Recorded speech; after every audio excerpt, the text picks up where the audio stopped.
This podcast is sponsored by nobody.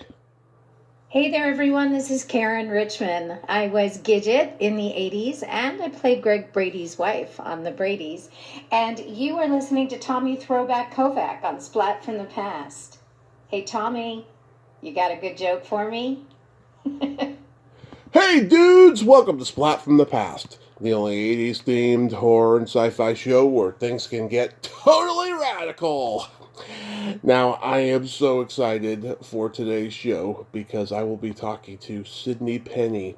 Yes, you all remember Sydney Penny. She was that adorable child actress back in the 80s who was in Clint Eastwood's Pale Rider, and she played Danny on the classic remake of Gidget, the new Gidget, with my favorite Gidget, Karen Richmond.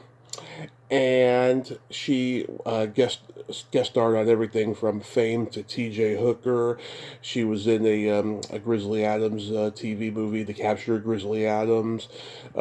She was the title role of Bernadette, in which she got praise from the Pope.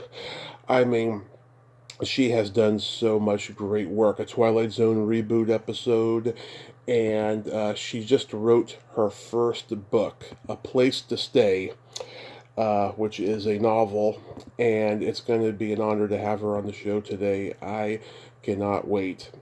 And also, she has a restaurant called Jester's Cafe, and it's going to be a great talk. And I know I'm just repeating myself on the great talk thing, but it really is going to be a great talk. You know, her father, Hank Penny, was I think he owned or he just opened the Palomino Club, and he did some B westerns in old Hollywood back in the day, and it's going to be fantastic. Turkey November has been an awesome, blessed month. I've been interviewing mostly women this month. There's been absolutely no guys, but God, it's been just a truly fantastic month. And yeah, here is my interview with Sydney Penny.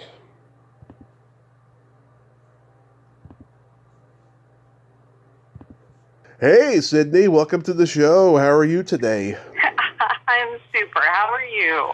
I am fantastic. I You can't tell sound you. fantastic. Good for you.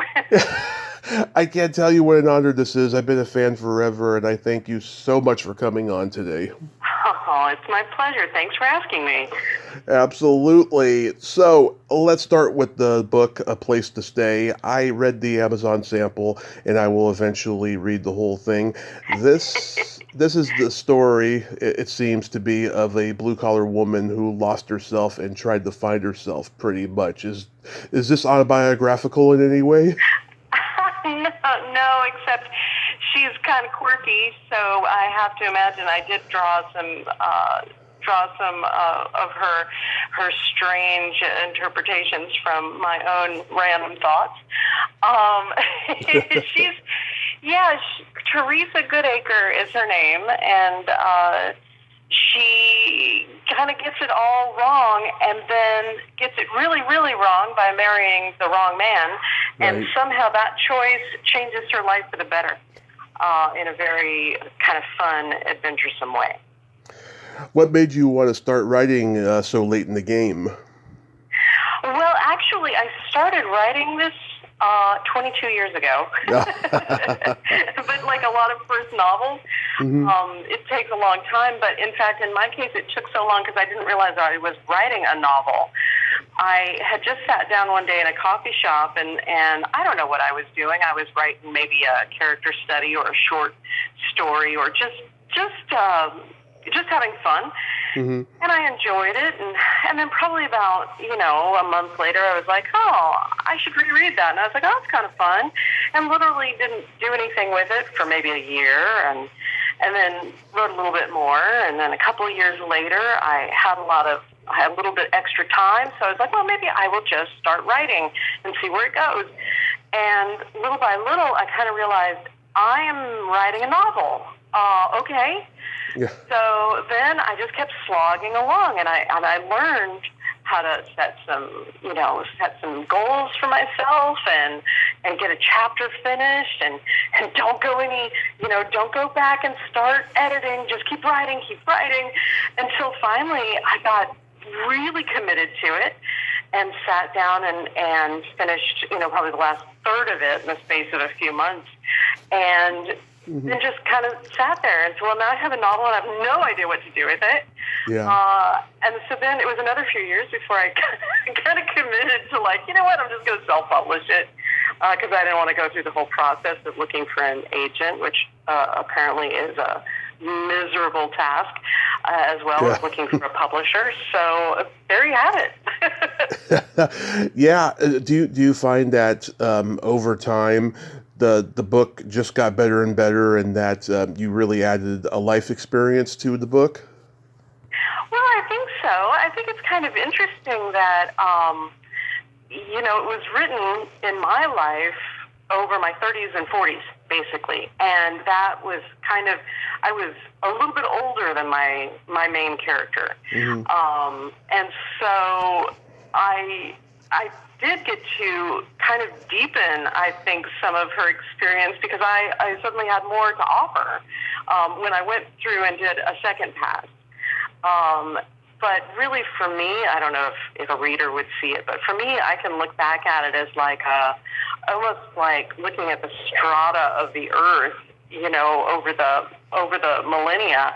I can see how I learned my process and grew during the writing of it. So it's a very kind of precious snapshot for me of my growth as a writer. Oh, that's wonderful. Are you going to write a sequel? I'm already working on it because this place is so fun. The characters are so fun, and they're very alive to me. They're real in a certain way. And I did have the honor of going to a book club and speaking to them, and I was floored at how well they had read the book and digested it, and the questions that they had, and the characters that they liked and didn't like, and why, and they all asked, well, are you going to write another one? I got to know what happens to this person and that person. And I thought, oh my gosh, I have really I've done it now. Now I kind of owe it to these characters to give them the rest of their story. Yeah, that's so awesome. That's really awesome. So, going back in time, I know that you started performing when you were 3. You sang My Little Pony during your dad's concert. Is that probably the first, showbiz awakening you had early on in your childhood? I guess so. And, I still vaguely recall the circumstances of that day. Yeah. And most of what I remember is sitting in the car on the way home. And my parents always performed in really family-friendly clubs. My sister was there with me, and somehow she must have just, looked in the opposite direction long enough that I ran up on the stage, and which is so crazy because I would never be that precocious now. It's just strange to even think of myself in that way. But on the car ride home, apparently I had made up a stage name for myself. I called myself Caroline. Mm-hmm. I have no idea why. Don't know where that name came from. Don't know what it means. It still doesn't mean anything to me. And so my parents were like, "Well, Caroline, you did a great job tonight. What fun!" And I said, that's just my stage name. My real name is Sydney." It was so bizarre because I actually remember that conversation in the car, best of everything. But it was kind of an unusual beginning, and I still one day would love to honor what I learned from my parents as live musical entertainers. I would love to be able to do a kind of a cabaret show. Yeah. Like they did and perform and sing. That is definitely a bucket listy thing for me. Oh, that's awesome. Yeah. Now, for people who may not know or they're too young, your dad, Hank Penny, was in some old Hollywood B cowboy movies with Charles Starrett, who was the Durango Kid at Columbia Pictures. Did you know Charles when you were growing up? No, not at all. Dad did those films. So he was born in 1918. He would have been 106 years old this year, which is really interesting because I am right now the age that he was when I was born. And that just struck me the other day. I was like, wow. So that's just crazy to me. And he passed away in the early 90s. And so I did know a lot of his peers and colleagues and some spectacular musical performers, but I didn't meet Charles Starrett or any of the old cowboys, which is a shame. I love those old westerns. He watched a lot of them, and so sometimes I would look in and see what he was watching, and it was such a fantastic genre, and I guess that's maybe why I've always liked westerns. Yeah, me too.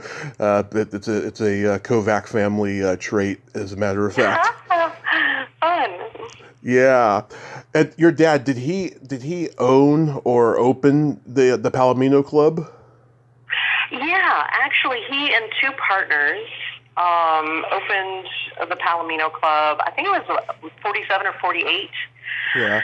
And Dad was actually the one who named the club because they couldn't quite figure out what to call it. They knew what they wanted the premise to be, which was very different than what the Palomino ended up becoming. It became very much like a honky-tonk. And in their world, it was kind of a very classy, premier musical club where even on Sundays, the musicians who traveled all the time, they could get their mail there.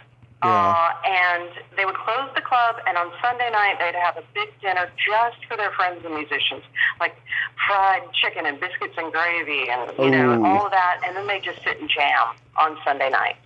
Yeah. And they'd also play jazz. It must have been an amazing place. But when they were looking for a name, my dad was like, I'll give it some thought, and let's all think on it. And he went to buy a shirt. Mm-hmm. And he went to a store, and he got this shirt that he thought was pretty cool. And when he looked at the label, there was a picture of a Palomino horse rearing. Mm-hmm. And of course, he loved the westerns, and so he certainly would have loved, Trigger, Roy Rogers' Beautiful Palomino. And I think it all kind of clicked for him, and he was like, the Palomino, it's perfect. It's a country, western swing, club, and that really evokes that sense of it, and so that's how it became the Palomino Club. Yeah, that place needs to be declared a historical landmark. I wonder if it has already. Well, I know one thing is that they would have to change the carpet. Yeah. Yeah, I'm surprised they haven't already. So you did a lot of commercials early on. I saw the Kellogg's Pop-Tarts commercial with Milton the Toaster. Oh, did you find that one? Oh, you'll have to give me the link to it. Oh, yeah. I found a bunch of them because I did do a ton of commercials. But I don't think I've seen that one. That's hysterical. Oh, that was adorable, Oh. And then you did the Mattel commercial with another guest of mine, Carrie Kai. Oh, wow. Gosh, yeah, that was certainly a million. I did a lot of Mattel commercials.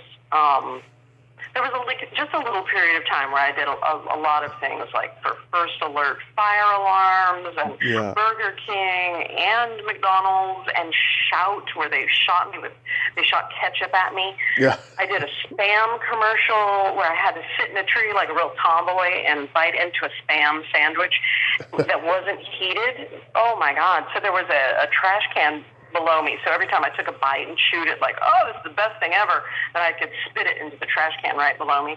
It was an experience. Commercials are quite special, let me say. Yeah, Mel Blanc was allergic to carrots, and every time he ate a piece of carrot and said, what's up, Doc, he would spit into a bucket. Yep. It's it's the show business. not the truth business. Yeah, exactly. You did the voice of Lucy in It's Magic, Charlie Brown. It's funny because I just talked to Nicole Eggert. She did a voice for Someday You'll Find Her, Charlie Brown, that exact same year. Oh my, wow. Who did she play?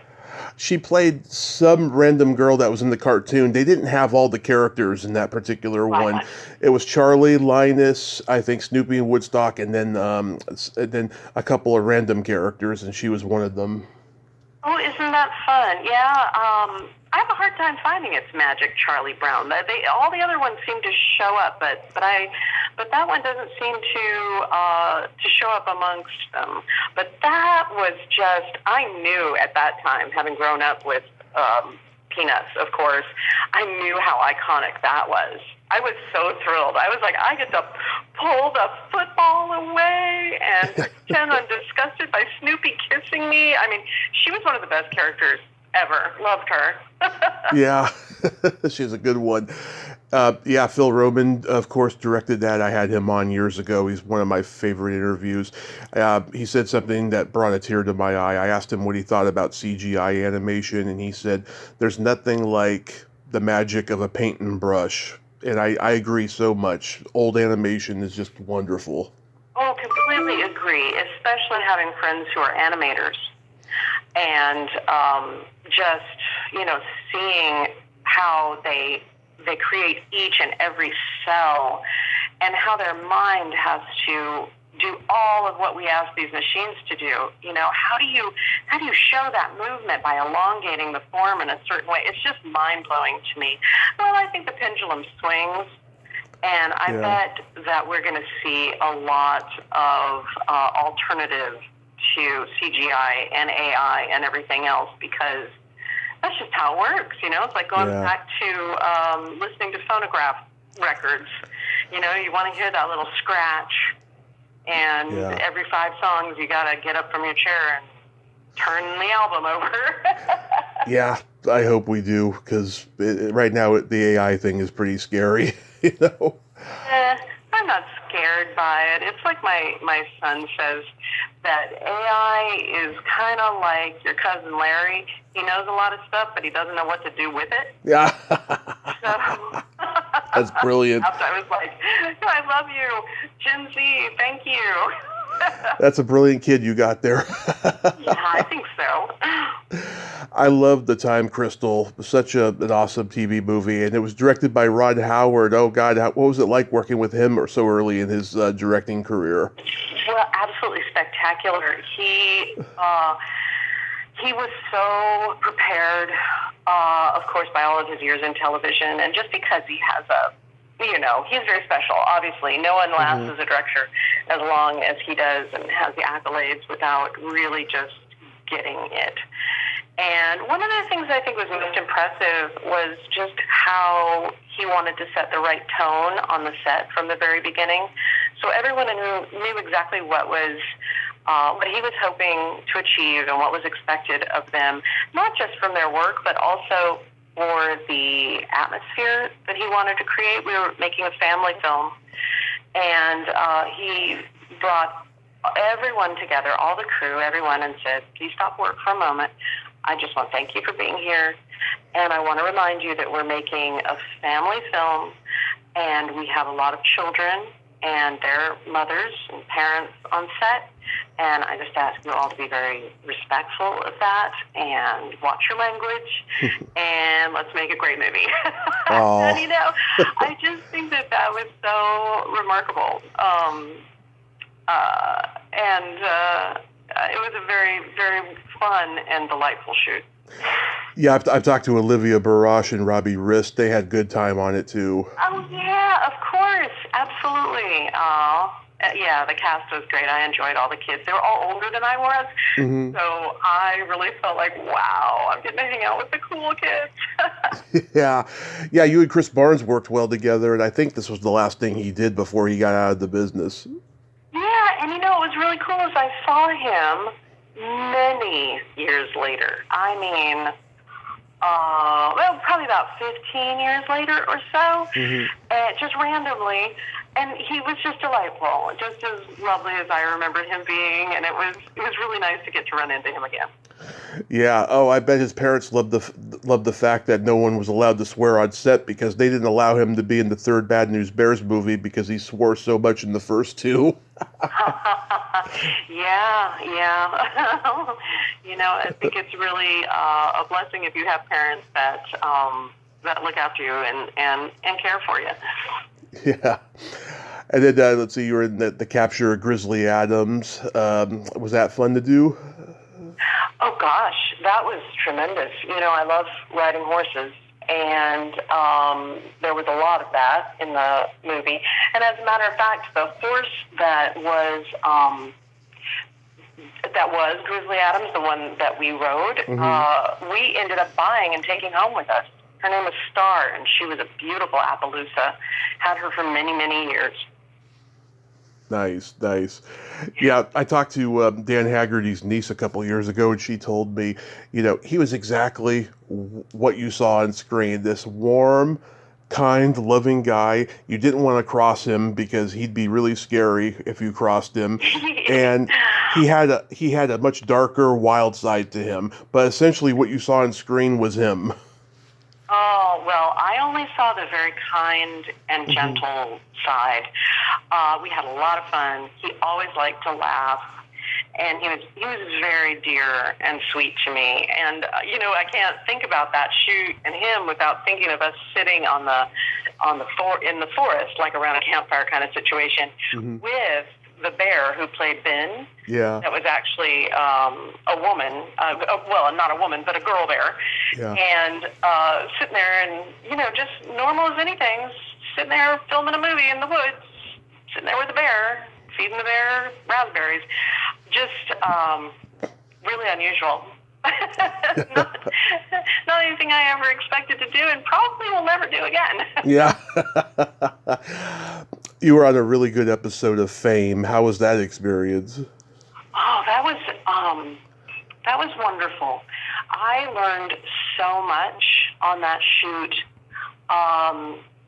about television shows. That was one of the early episodics I had ever done. And it just seemed like everyone I ran across was so alive and passionate and focused. And I mean, of course, you're in an environment where the cast is packed with singers and dancers. And, Debbie Allen was the choreographer, and there was such a focus on all of that. And again, everyone was older than I was because I was supposed to be this child prodigy. Yeah. I think I was like 10 or 11. And so I'm working with people who are in their 20s and just thinking, this is so cool. And the subject matter of the episode that I did, I think was really treated so well, just about... how would you put it? Kind of like discrimination, and how people are prejudiced towards each other for all different reasons, and how you get over it and go on. But yeah, I wanted to stay on that show. I just wanted to see them do their dance routines. It was wonderful. Can you play piano? Yeah, if no one is home, yeah. You don't think you're that good? You could just play, just to amuse yourself? I always amuse myself, but not always for good reasons. Well, I think usually because I'm quite shocked at how badly I play. Well, you worked very well with what's his name, Lee Curry, who was a genius piano player and keyboard player. Yeah. Absolutely. Yeah. Well, and the amazing thing is they absolutely never treated me any differently. There was no recognition of my being, my age or anything else. We just, got down to work. And that was pretty cool. Yeah. And Valerie Landsberg, I had a huge crush on her growing up. Do you remember anything about her? Gosh, no, not specifically. Boy, you're putting me in the Wayback Machine here. So Yeah. My brain's working overtime. I know, I'm a walking encyclopedia. You are. I'm very impressed. Thank you.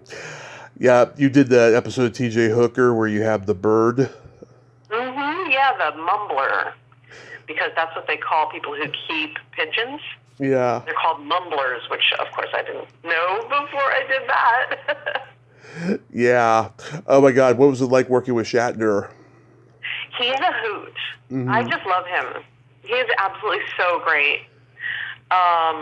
Very kind, very fun. Just probably exactly who you think what you would expect him to be. That's what he is. You reminded me a bit like Natalie Wood in Miracle on 34th Street in these early things you did, because you play this kid who talks like an adult. You're a little sassy and well beyond your years. It's just fantastic. Yeah, that was very much the model, I think, in that era of film and TV. Yeah. And I did get quite a few of those roles. Yeah, you were on the Thorn Birds, which was a very bold, controversial miniseries. I'm sure at the time you didn't even realize it. It probably took you a while to realize that, right? Well, there was a lot of talk about it. I do remember being on set and having there was some article that came out talking about that we were filming it, and then there was a discussion about a priest who had left the priesthood, and I believe he was working with us as an advisor. Again, I could be getting this all scrambled up, but that's when I first kind of understood, how the project, the story, would be viewed, and that there was this sort of controversial angle about it, a little taboo to it. And so, yeah, I did kind of find that interesting. As a young person, I was like, oh, okay, I guess that's the story we're telling. And I suppose it happens, and that's what you do. You tell stories that happen, and then you let the audience do the interpretation of it, or form an opinion. We do the interpretation, and they form an opinion. I know the ironic thing is Christopher Reeve had done a theatrical movie just before this called Monsignor, where he played a priest who had an affair. That movie failed, but this caught on. It's just so ironic. Yeah, I wonder if it's because Thornbirds was just so big, and there was also already a novel. I didn't see Monsignor, so I can't speak to the film in any way, but. The book gave it a lot of traction because of having been a bestseller. So maybe that had something to do with it. I love Pale Rider, such a great Western. Was there already like a connection between Clint and your dad because of the Palomino Club? Oh, no, not at all. They obviously, my dad knew who Clint was, and Clint may have known who my dad was as well, but Dad had left the Palomino Club in the early 50s. Oh, okay. Went on to do, other things. He didn't stay with it. But yeah, it's interesting how lives kind of crisscross, but you're not necessarily in the same place at the same time. Yeah, because Clint had done, his orangutan movies, and they're at the Palomino Club in both movies. Yes, I know. It's crazy.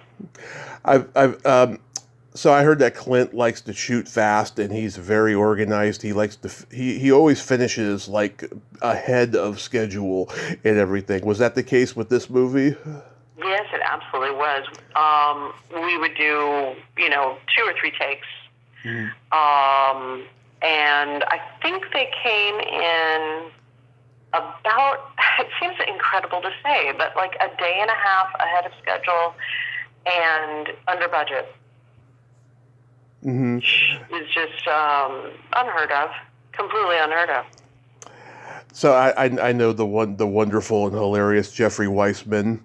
And oh, yeah. He's great. Yeah, I met him just before I even had a podcast. I was at this little rinky-dink Comic Con in the Bay Area that he was at, and I went to his Q&A panel. It was so small. It was like a classroom we were in, and there was only like 10 people there, and we were just laughing hysterically at his stories. And he had a story about Pale Rider, about how Doug McGrath got injured, and Clint was like butting heads with Carrie Snodgrass and all this stuff. And it was just so articulately, brilliantly done. But is there any truth into that? I don't know that I was there for that story, but I'm sure if Jeffrey tells it, it must be. He was in a lot of scenes that I wasn't, so it's quite possible that I'm sure that must be true. Yeah, it was pretty funny the way he told it. I have a Warner Brothers clamshell case of the movie that Clint made before this, City Heat with Burt Reynolds, and the trailer for Pale Rider is like at the beginning of it, little teaser trailer. Oh, isn't that interesting? Yeah. Yeah. Yeah, they were just about maybe a year apart, 6 months to a year apart. They were filmed pretty close together. Yeah. My dad and I, we used to watch Clint's movies when my mom wasn't home because they were so violent, Right? Yeah. That's why I've never seen any of his stuff really before I met him and worked with him, because it was definitely not standard fare for like a 12, 13-year-old girl. I know. My family, we were so open though, but there were limits placed in the early years. Well, that's appropriate. Yeah.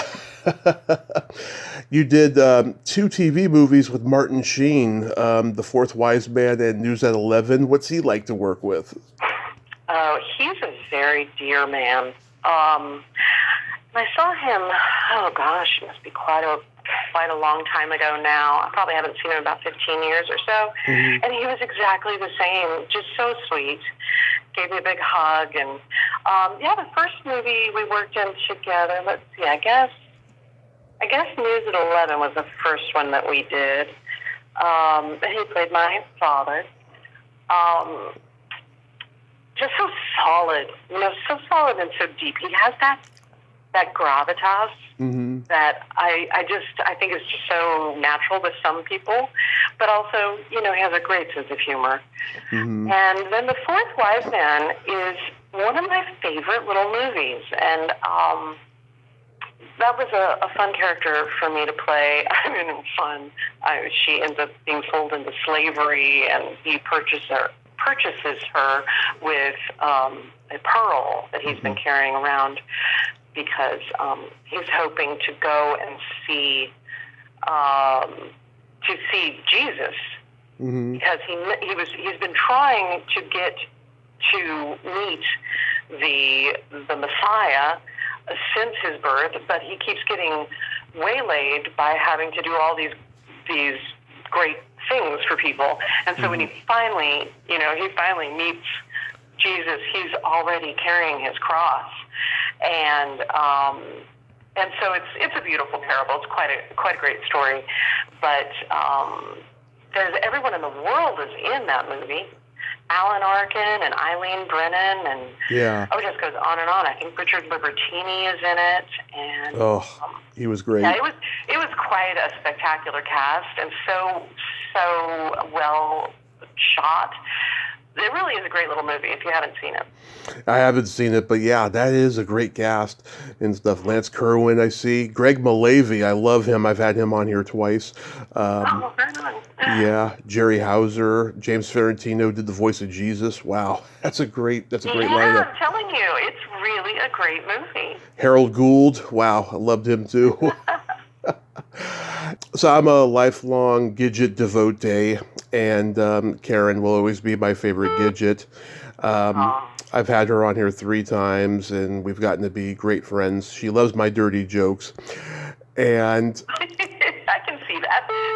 Yeah, I know she is so different than Gidget in real life. Did you get cast in like a standard audition situation for this? Yeah, actually, it was pretty straightforward. I remember going into audition at Warner Brothers, and right, that's what I guess it was actually Columbia. Yeah, Columbia and Columbia. Warner Brothers were splitting the Burbank, they called it the Burbank Studios lot. Right. So, I went through a couple of auditions for that and had known one of the writers and co-creators,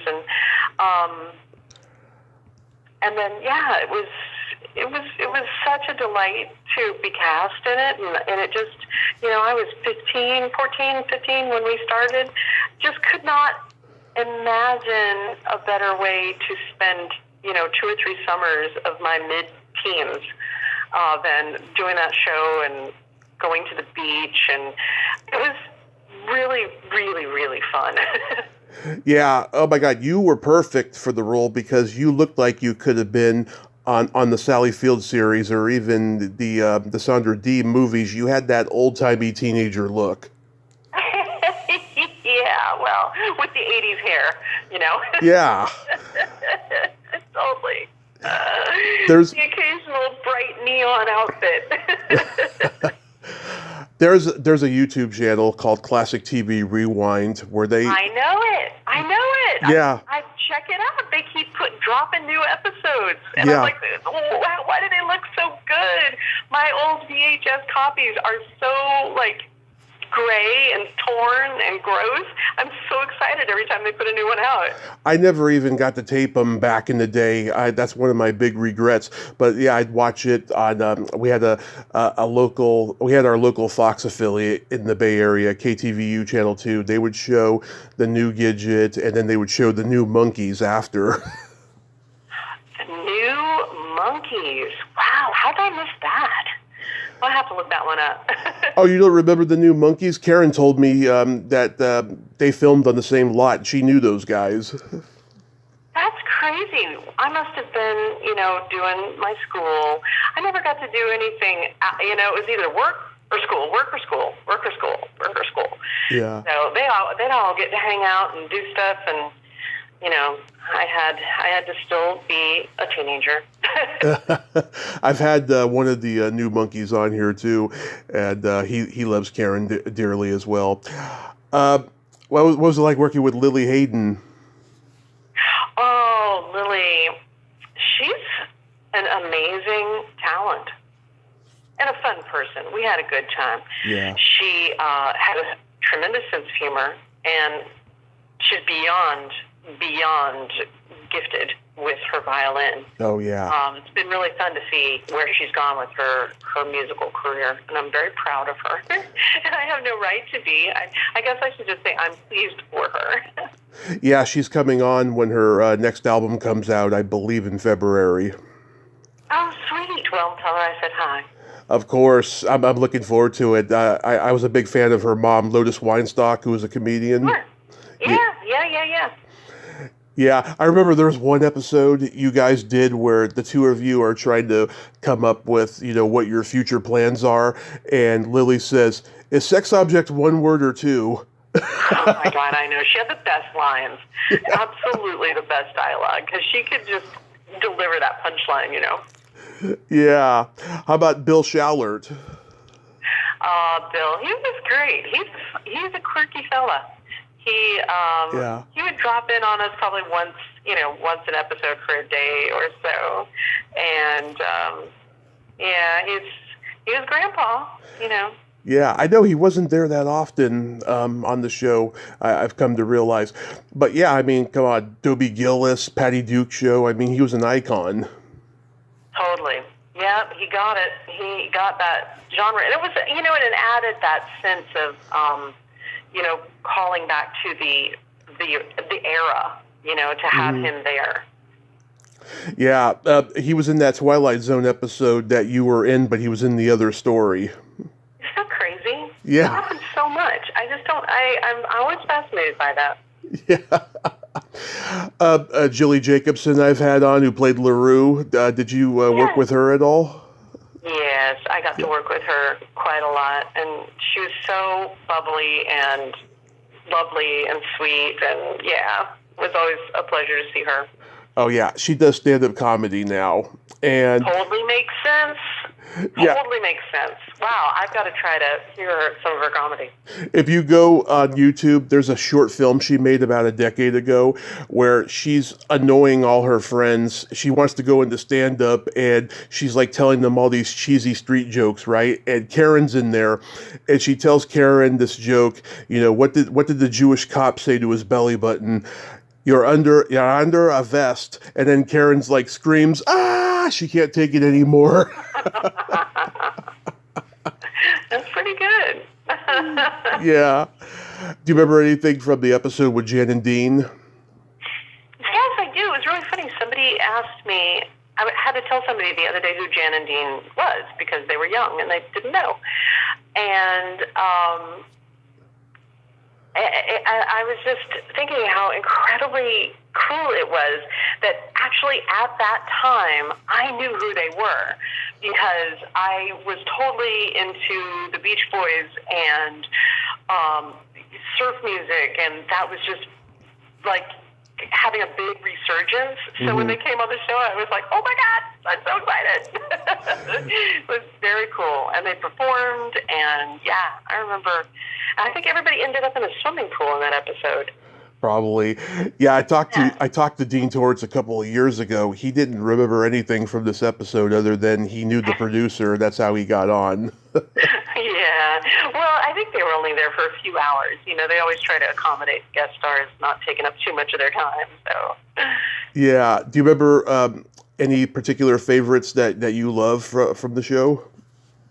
Oh, man. There were so many great episodes. I was also pretty thrilled to work with Alan Hale Jr. and Bob Denver. Oh, That was pretty amazing. Gilligan and Skipper. Yeah, that was Yeah, great. being a huge Gilligan's Island fan as well. We had an episode that to me was just one of the best throwbacks, callbacks, I suppose you'd say, to the classic film era where we had to find the treasure of Carlotta. We had to follow a treasure map, and I thought that was so great. And then on many of the episodes, I got to work with Ted Lange as the director. Mm-hmm. Ted Lange, he was just... Isaac. Yeah. Yeah. And he was my favorite on the Love Boat. Yeah. And so when I was about 7 or 8, I guess that's when my writing career actually started. I wanted to write an episode of The Love Boat. Mm-hmm. And so I wrote this episode that was 3 pages long. And it was a story for Isaac about how he has a bad dream and he wakes up and he thinks that something's real and it's not. I mean, I was 7, so, give me a little break. But I was so excited to see him, and I was like, I wrote an episode of Love Boat for you. I don't know that he was all that impressed, but, Yeah, that's so awesome. Yeah, I love the Headless Surfer one. In fact, they just uploaded that on the channel, and I totally just was so happy. I actually forgot about it until I actually saw it. And yeah, there were just so many good ones. We had a lot of music. We had a musical episode, and my only disappointment with that is I couldn't record the song that I sang because I was in a crunch with getting my hours in for school. Because you have to do 3 hours a day. And you can bank it, so I can do 4 hours one day and then 2 hours the next, but it has to balance out. And somehow I had been so busy that I was behind. Yeah. I couldn't go over and record the song. So that was, of the whole series, was probably my only disappointment, that I wasn't able to do that. Yeah. You did this sci-fi movie I saw on YouTube a little bit called Hyper Sapien. Yeah. People from Another Star. Wow, this was a strange little movie. How did this go for you? It was a strange little movie, wasn't it? Yeah. It was great fun for me. We were filming in Calgary, which is a beautiful city. Again, outside, riding horses. My overriding memory I have of it as actually being completely terrified riding a motorcycle. because I'm great on horses, but oh my gosh, you put me on anything with two wheels and it's a disaster. I love cars, just motorcycles and bicycles, not the best for me. So that was exciting. They made your hair look like really out of this world. Oh, well, those fortunately were wigs. Otherwise, I don't know that my hair ever would have been the same again. Well, the characters are photo reactive, so their hair would fade at night. So I had a white wig that I wore for the night scenes and then kind of a brownish wig for the daytime scenes. So that was actually one of the most fun things, was having two wigs made by one of the top English wig makers.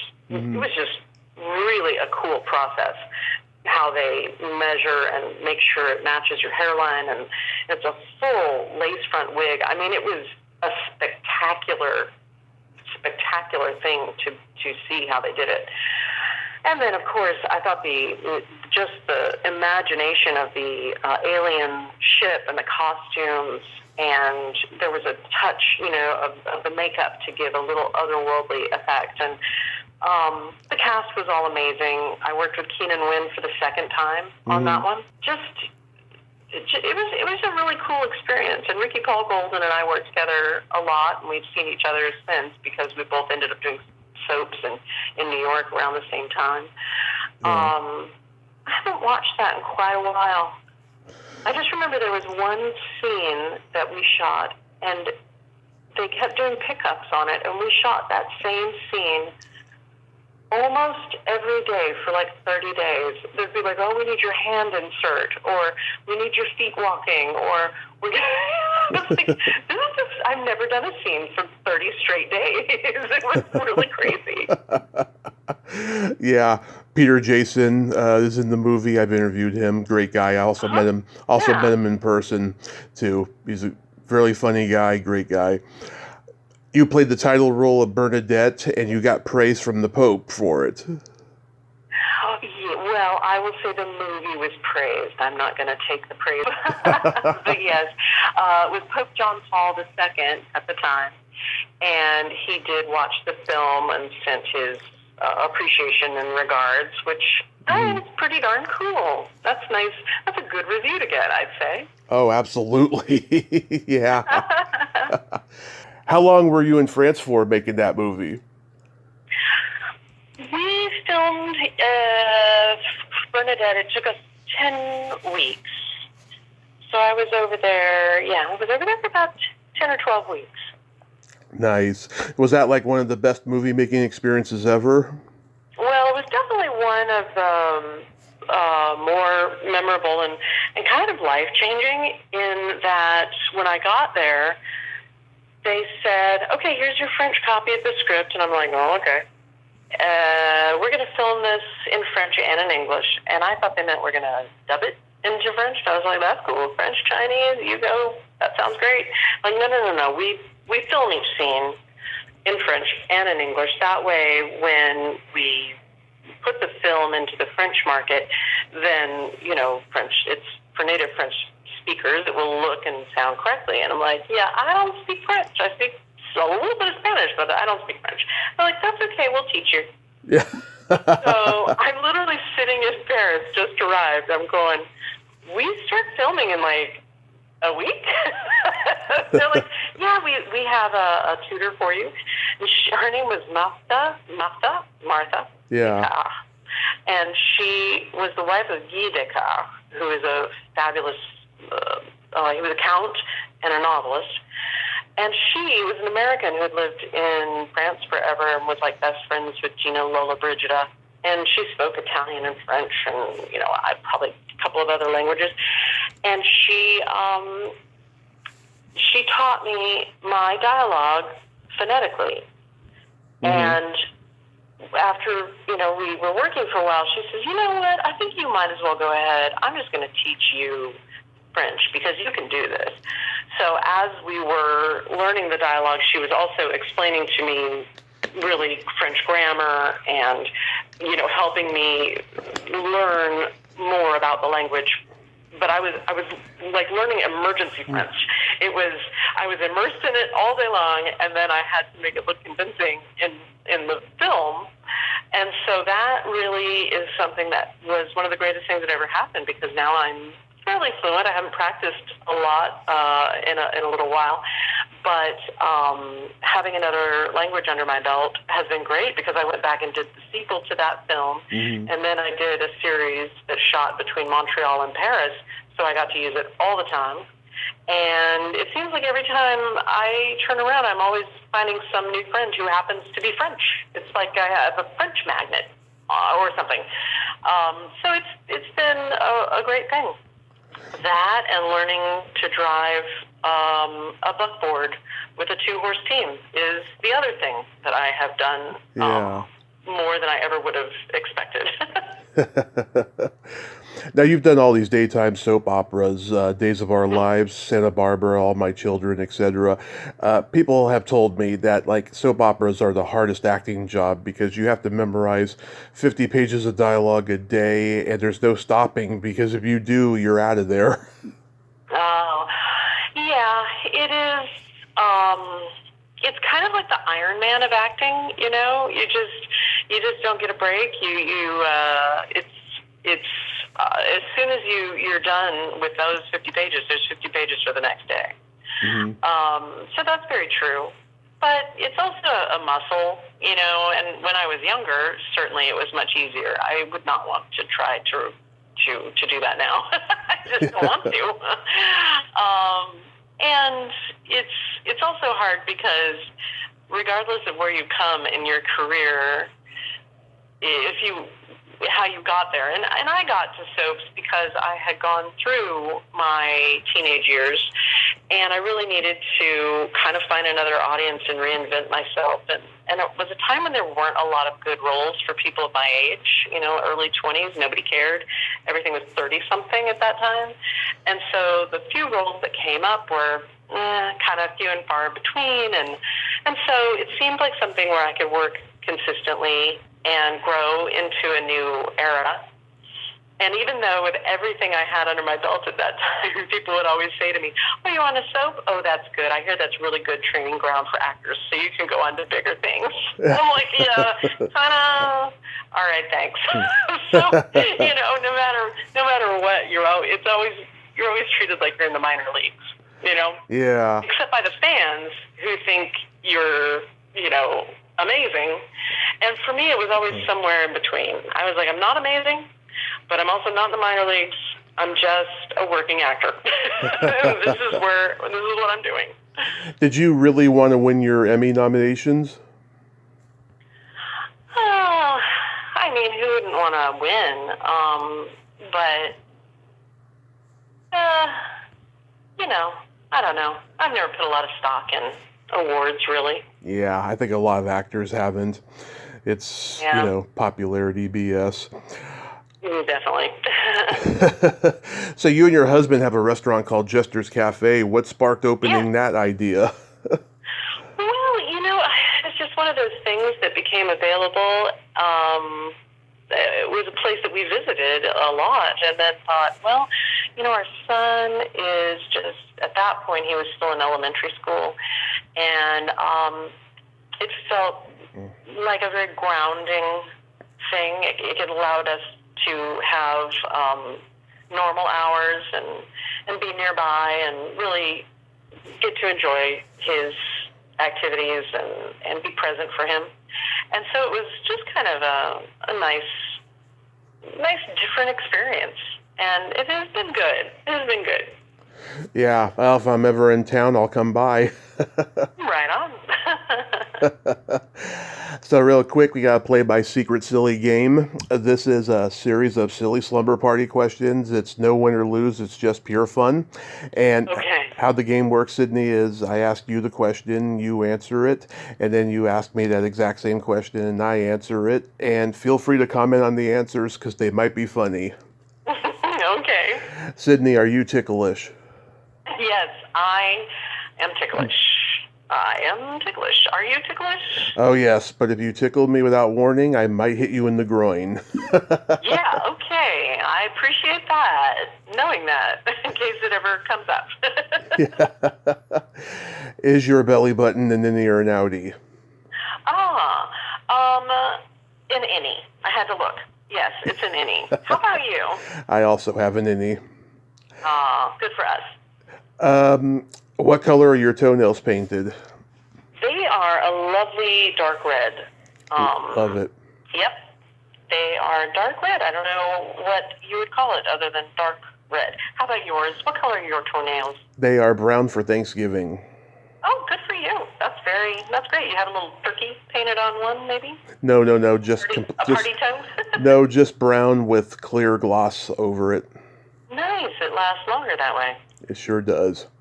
Yeah. What would you say is your best personality trait? I have to have one? Do I have to have a good personality trait? I think I'm resilient. Mm-hmm. Yeah, maybe that's what I would say. I'm resilient. How about you? Well, being that I'm a Gemini, I have empathy and I have no filter. Oh, very interesting. Yeah, gotcha. My son's a Gemini.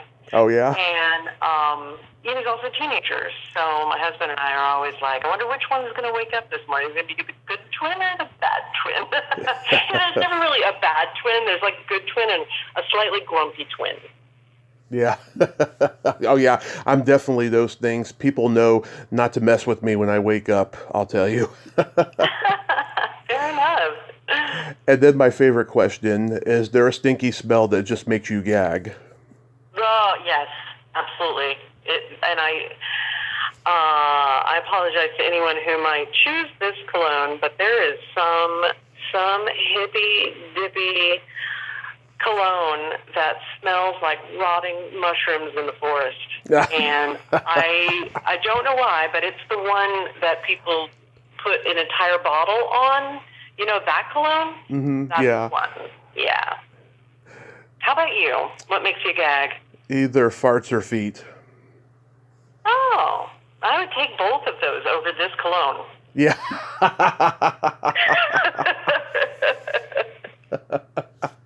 I have a joke for you.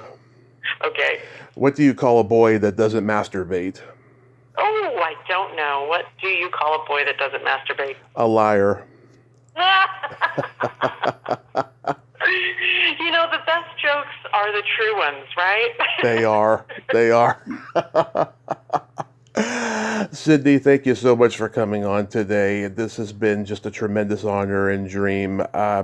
You're still gorgeous, I have to say, and you're just so absolutely wonderful. I'm going to go cry because dreams really do come true.